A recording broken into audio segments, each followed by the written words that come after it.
korban lagi evakuasi. Sejumlah warga turun ke dalam parit sedalam 3 meter berusaha mengevakuasi korban di Kecamatan Pasar Kemis, Kabupaten Tangerang, Banten. Posisi mobil yang miring dalam parit dan kondisi penumpang yang mengalami syok sempat membuat evakuasi dari pintu bagian belakang berlangsung dramatis. Mobil yang ditumpangi 7 orang merupakan satu keluarga ini rusak berat. Sementara seluruh penumpang hanya luka ringan dibawa ke klinik terdekat. Sebelumnya, satu keluarga ini hendak menghadiri wisuda kerabatnya melaju kencang dari kawasan Regensi 2 menuju Kota Bumi. Pengemudi diduga mengantuk, membuat mobil hilang kendali dan menabrak trotoar hingga akhirnya terjun ke dalam parit.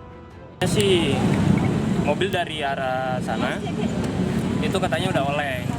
Jadi katanya itu orangnya ngantuk dari sana sampai sini itu udah parah mungkin, makanya sampai ngebuang ke kali. Bang, di dalam mobil ada berapa orang itu bang? Yang apa tahu bang? Penuh sih, full. Jadi satu mobil udah full isi orang, udah dandan, udah pengen pergi wisuda lah. Alat berat kren diterjunkan ke lokasi untuk mengangkat mobil dari dalam parit. Kasus kecelakaan ditangani Polres Pasar Kemis. Dari Kabupaten Tangerang, Banten, Aimarani, iNews melaporkan.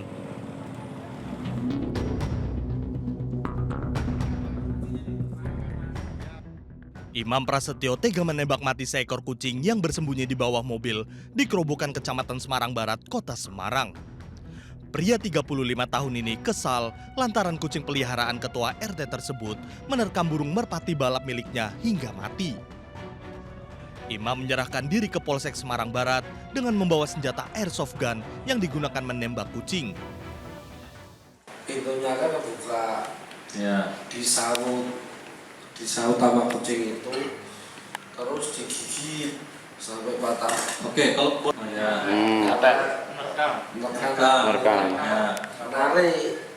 narik terus gigit, Mati. ya. Mati terus. Pelaku terancam hukuman lebih dari 2 tahun penjara. Dari Semarang, Jawa Tengah, Wisnu Wardana melaporkan. Deretan karangan bunga berjejer di sebuah tanah lapang di Pekon Kediri, Gadingrejo, Pringsewu, Lampung. Sebuah tenda lengkap dengan panggung hiburan juga disiapkan untuk merayakan sebuah pesta.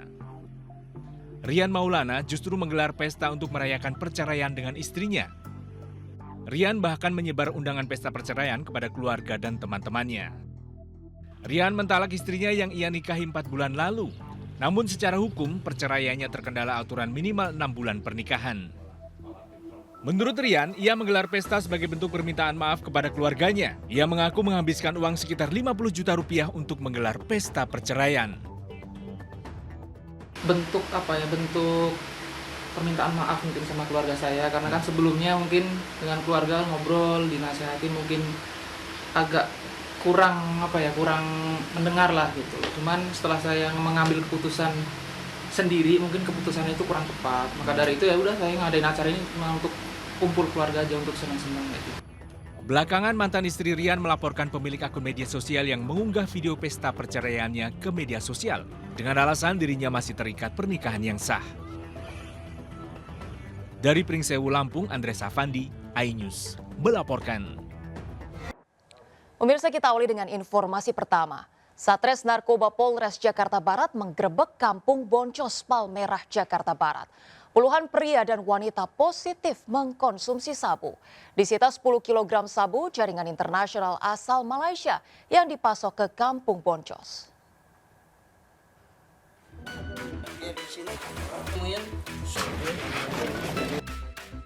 Aparat menyergap dan menggeledah sejumlah orang yang diduga usai membeli dan mengkonsumsi narkoba. Siapapun yang melintas kawasan ini digeledah. Aparat juga masuk ke dalam gang permukiman, menyisir rumah-rumah warga di Kampung Darurat Narkoba Kampung Boncos, Palmerah, Jakarta Barat, menerjunkan anjing pelacak. Di dalam salah satu rumah warga, aparat menemukan sejumlah paket kecil sabu yang disembunyikan di celah sempit tembok. Puluhan warga diamankan, di mana 40 pria dan 2 wanita positif sabu. Polisi menyita 10 kg sabu jaringan internasional asal Malaysia yang dipasok ke Kampung Boncos. Dari 10 kg ini yang akan dipasok ke wilayah Kampung Boncos ini sebanyak 2 kg. Ini barang berasal dari jaringan Malaysia, masuk melalui Aceh dan dikirim langsung ke Jakarta dan kita amankan di salah satu hotel di kawasan Palmerah, Jakarta Barat. Puluhan orang yang diamankan dibawa ke Mapolres Jakarta Barat untuk diperiksa lebih lanjut. Dari Jakarta, Miftahul Gani, iNews melaporkan. Pemirsa, 3 wanita, salah satunya berusia 18 tahun di Sidoarjo, Jawa Timur, diduga disekap oleh ayah kandungnya selama 3 hari. Evakuasi oleh polisi dan petugas dinas sosial diwarnai perdebatan. Warga, 3 wanita diduga disekap.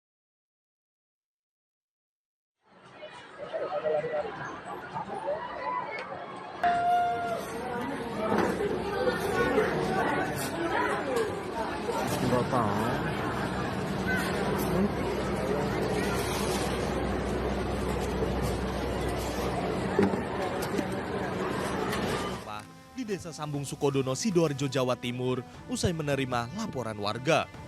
3 wanita diduga disekap oleh ayah kandungnya selama 3 hari.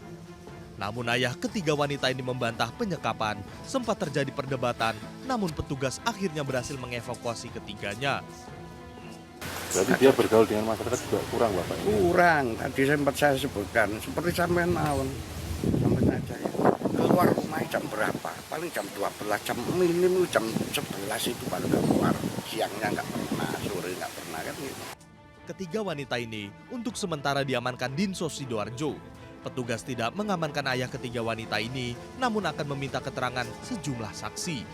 Dari Sidoarjo, Jawa Timur, Yoyo Agusta, iNews melaporkan. Pemirsa, viral di media sosial, pedagang ITC Mangga 2 Jakarta Utara panik saat petugas Bea Cukai melakukan razia penertiban barang impor. Pedagang berteriak saat petugas datang merazia. Sejumlah pedagang lainnya berhamburan berusaha menyelamatkan dagangan mereka. Penertiban dilakukan untuk memberantas peredaran barang impor ilegal. Pedagang yang tidak memiliki izin usaha dan tidak mempunyai dokumen kepabeanan disita barang dagangannya. Meski razia untuk menertibkan produk impor ilegal, namun penertiban ini juga membuat pedagang khawatir. Pekan lalu Mendak Zulkifli Hasan menegaskan Satgas Impor Ilegal akan merazia barang-barang impor ilegal.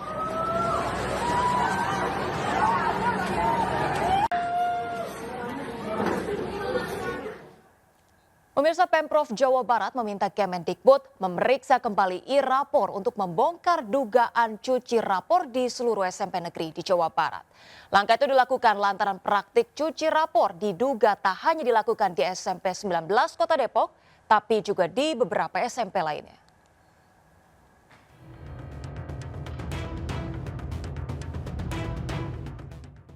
51 calon siswa baru di SMP Negeri 19 Kota Depok dianulir dari PPDB 8 SMA Negeri karena memarkup nilai raport untuk masuk di jalur prestasi. Ke-51 siswa itu tersebar di 8 SMA Negeri, terbanyak di SMA Negeri 1 Depok, 21 orang, dan sisanya di SMA 2, SMA 3, SMA 4, SMA 5, SMA 6, SMA 12, dan SMA 14. Kecurangan dilakukan pihak SMP Negeri 19 dengan memarkup nilai di buku raport sekitar 20% lebih tinggi dari nilai asli di e-raport Kemendikbud. Penganulan ini tapi justru kami agak sedih karena harusnya tingkat pendidikan ini adalah dimulainya kebaikan tapi ini malah diawali dengan kecurangan. Jadi kami dengan berat hati terpaksa melakukan hal itu dan saya berharap tahun depan akan lebih baik. Selain temuan di SMP 19, Disdik Jabar meminta Kemendikbud memeriksa e-raport seluruh siswa negeri di Jawa Barat. Lantaran praktik cuci raport diduga tak hanya di SMP 19 Kota Depok, tapi juga di beberapa SMP lain. Sementara itu terkait pengisian bangku kosong di SMA negeri pasca keputusan anulir. Disdik Jabar mengacu ke surat edaran gubernur yang menyebut kursi kosong jalur prestasi akan diisi dengan siswa yang belum kebagian sekolah. Di dalam Pergub tidak boleh kalau mereka sudah mendaftar, mereka sudah dapat sekolah, dipanggil lagi karena kemarin di pilihan 1 ini ada yang kosong gitu, itu tidak boleh. Jadi yang kosong 51 harus diisi yang 51. Di Depok alhamdulillah dengan swasta itu komunikasi koordinasinya berjalan bagus ya, dan mereka infonya yang tadi pagi saya dapatkan itu bersama-sama mengawal untuk mengisi yang 51. Aturan pengisian bangku kosong kini menuai polemik lantaran dinilai tidak memberikan keadilan bagi siswa berprestasi lain di ranking selanjutnya yang terdepak dari kuota gara-gara praktik kecurangan 21 siswa SMP 19. Dari Bandung, Jawa Barat, Tim Liputan iNews melaporkan.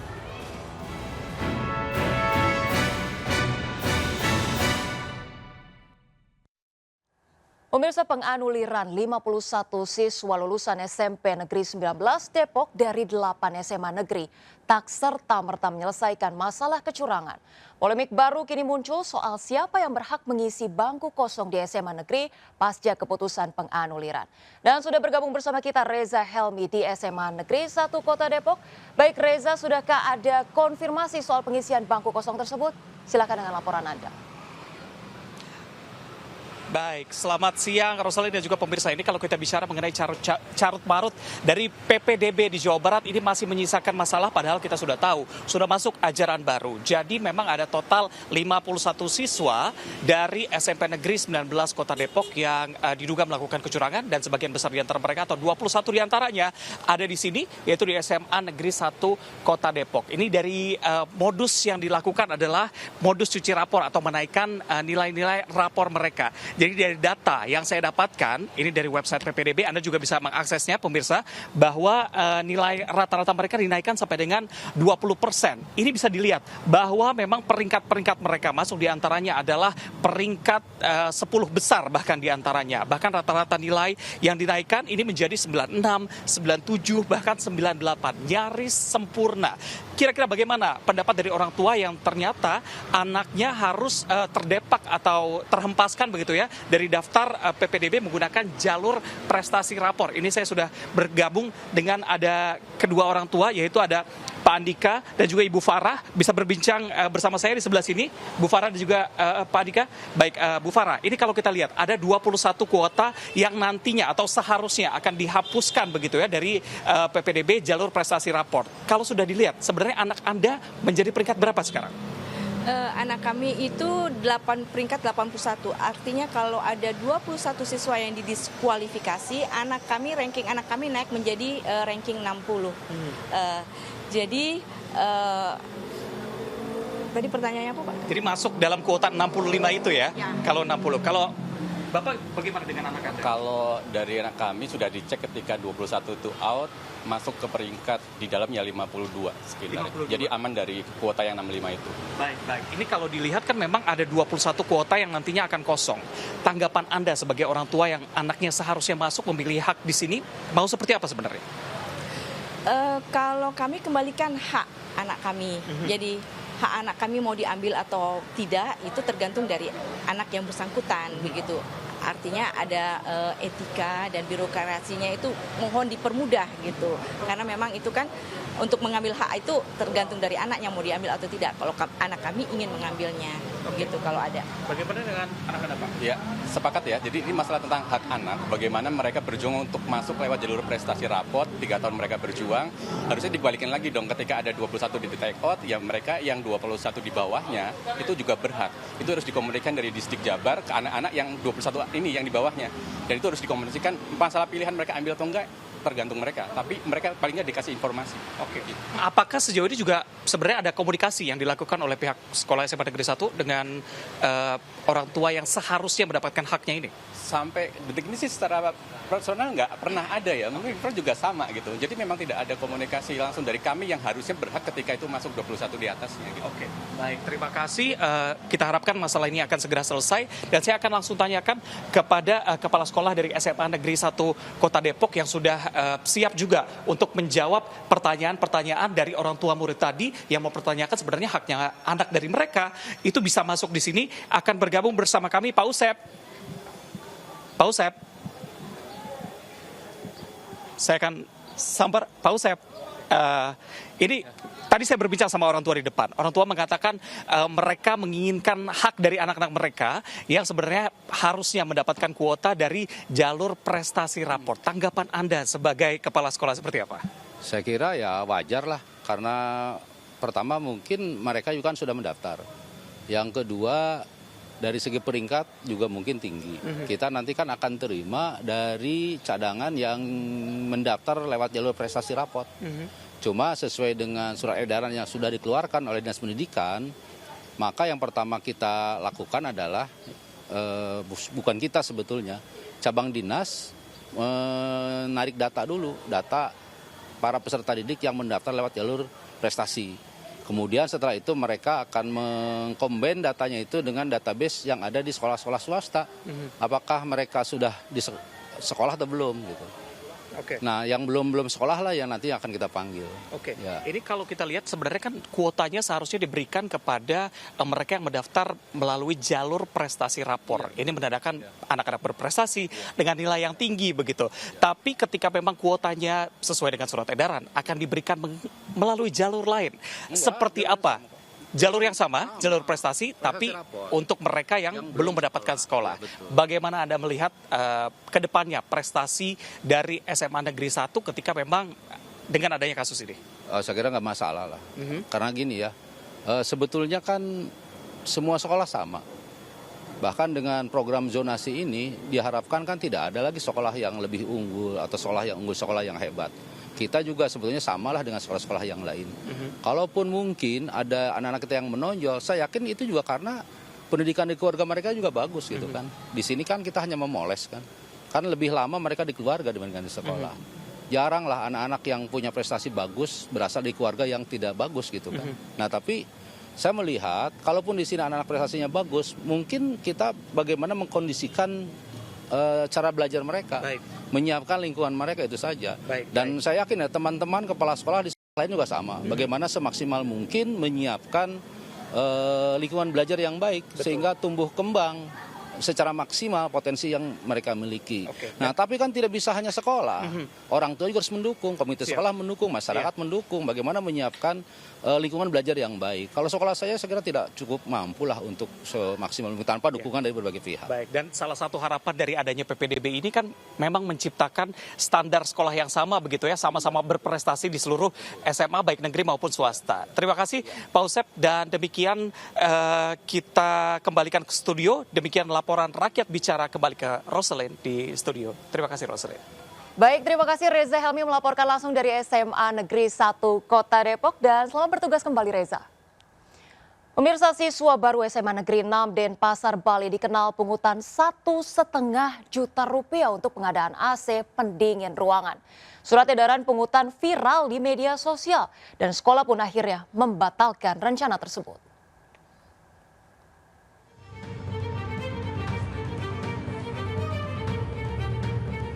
Dalam surat edaran SMA Negeri 6 Denpasar, Bali, tertulis permintaan sumbangan untuk pengadaan pendingin ruangan atau AC di masing-masing kelas Rp1,5 juta.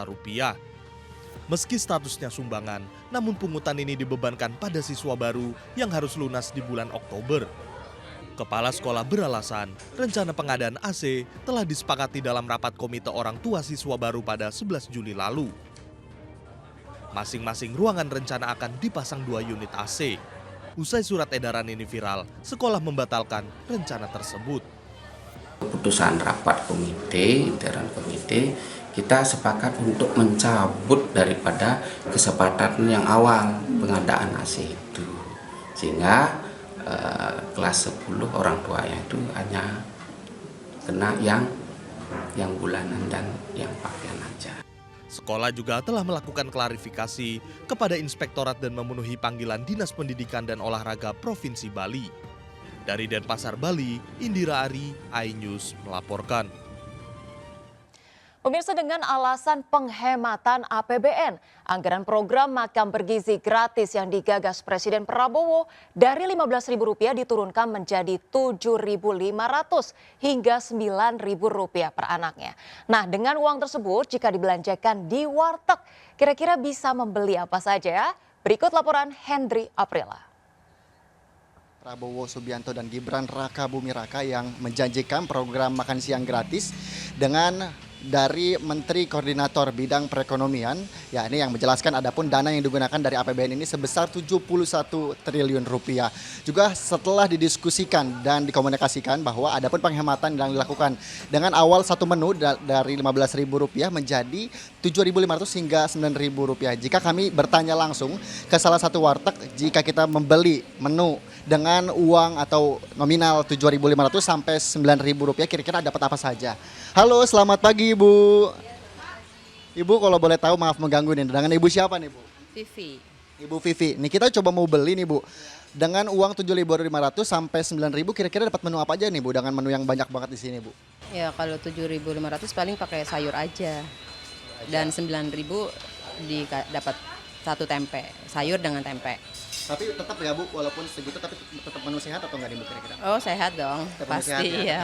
Oke, kita mau coba langsung aja Bu, minta yang Rp9.000 dapat apa aja, terus nanti kita coba lihat Bu dapat apa aja. Ini dapat Rp7.000, kalau Rp9.000 kita kasih satu tempe, ini jadi Rp9.000. Iya. Ibu, oke Ibu, baik, terima kasih. Nah pemirsa, dengan harga atau uang yang kita miliki dengan Rp9.000 dan Rp7.500 tentunya kita mendapatkan menu yang cukup sehat. Namun ini perlu dipertimbangkan karena memang masih ada beberapa menu-menu yang harus kita dapatkan dengan hanya Rp7.500 atau Rp9.000. Dari Jakarta, Henry Afrila dengan juru kamera Will dan Aulia Pertama, iNews melaporkan. Pemirsa, harga minyak kita di pasaran melambung jauh lebih tinggi dari harga eceran tertingginya. Nah, selain mahal, minyak kita juga langka. Dan berikut laporan Syahreza Zanski untuk Anda. Kenaikan harga minyak goreng bersubsidi belakangan menjadi sorotan publik. Bahkan kenaikan ini bisa memicu hingga langka dan juga menjadi mahal. Dan saat ini saya sedang berada di Pasar Johar Baru di Jakarta, di mana saya akan menunjukkan kepada Anda bahwa beberapa masih ada yang menjual minyak kita, namun dengan varian yang sangat berbeda. Dan ini adalah salah satu sampel minyak kita berukuran 750 ml yang dibanderol senilai Rp16.000 per liternya. Lalu ada juga minyak kita dengan isian 2 liter yang dibanderol dengan harga Rp32.000. Artinya dari kedua minyak ini, khususnya yang di botolan yang 750 ml ini dibanderol seperti harga minyak 1 liter, di mana ini melebihi harga eceran tertinggi yakni Rp14.000 per liter. Dan kenaikan ini sudah dipicu 2 hari yang lalu, khususnya pasca diumumkannya oleh pemerintah soal akan menaikkan harga eceran tertinggi dari Rp14.000 menjadi Rp15.700. Namun terlepas dari kenaikan harga minyak dan kelangkaan minyak, ini warga dan juga pedagang di Pasar Johar Baru berharap agar pemerintah bisa menyesuaikan harga dan juga stok, khususnya minyak goreng bersubsidi, agar mereka tidak sengsara untuk memenuhi kebutuhan mereka. Dari Jakarta, Syahreza Zanski, Novan Dwi Kusuma, iNews melaporkan. Pemirsa, makan siang kali ini kami ajak Anda menikmati lobster segar sambil menikmati indahnya pantai pasir putih Desa Lok Rukam di Aceh Selatan. Nah, lobsternya diracik dengan menggunakan rempah-rempah khas Aceh.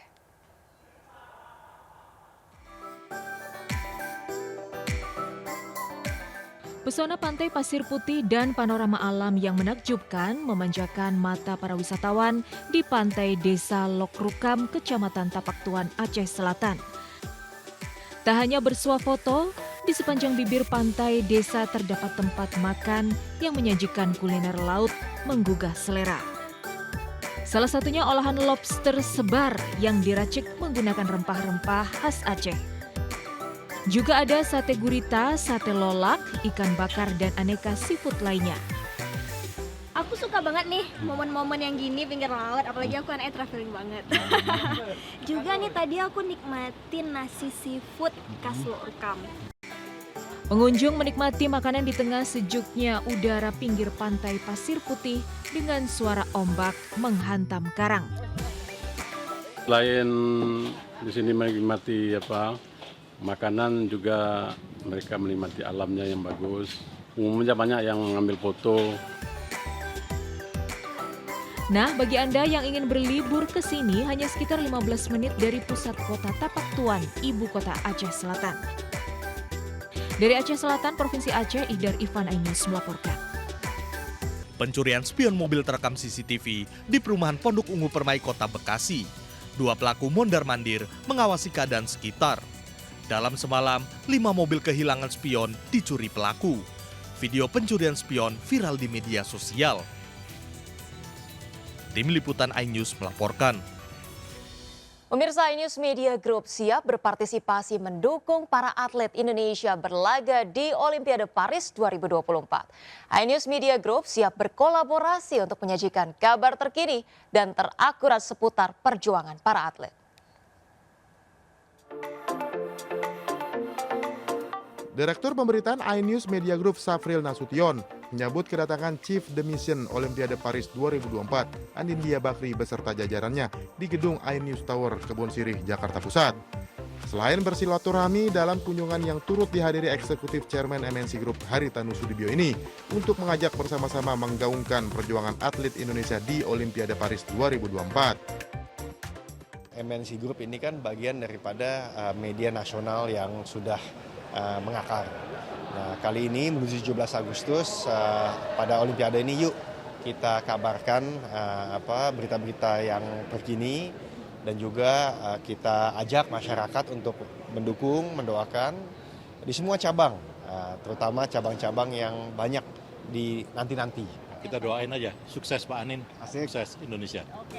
Pesta olahraga terbesar di dunia Olimpiade Paris 2024 akan dimulai pada 26 Juli 11 Agustus 2024 mendatang. Dari Jakarta, Ayu Pratiwi, Rizky Solehudin, Rizky Yulianto, iNews melaporkan.